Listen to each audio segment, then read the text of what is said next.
তো এরপরে হচ্ছে রেডি হয়ে চলে গিয়েছিলাম বিয়ে বাড়িতে। তো বিয়ে বাড়িতে এখানে আমি, রুকসানা, বাকি সবাই চলে যাচ্ছিলাম। তো যাওয়ার পরে দেখলাম যে বর হচ্ছে পুরো রেডি হয়ে গিয়েছে, এখন আর কি যাবে। তো সব মুরব্বীরা মিলে হচ্ছে কিছু রিচুয়াল ছিল সেগুলো পালন করছিল। আর এখানে তো বাড়ি ভর্তি মানুষ ছিল, যেহেতু যৌথ ফ্যামিলি, অনেক মানুষ আর অনেক ভালো লাগছিল।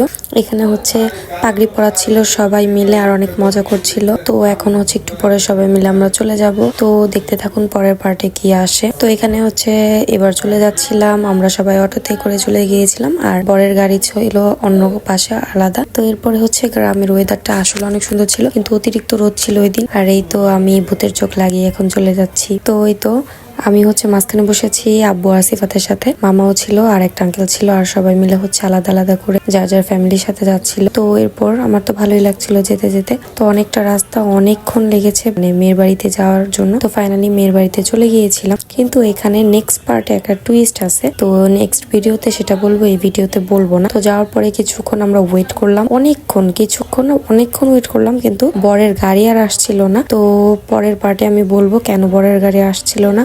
পার্ট 3 দেখার জন্য অবশ্যই চ্যানেলটা সাবস্ক্রাইব করে পাশে থাকবেন আর ভিডিওতে কমেন্ট করবেন যে আমার ভিডিওগুলো কেমন লাগে। আজকে এই পর্যন্তই। Thank you everyone.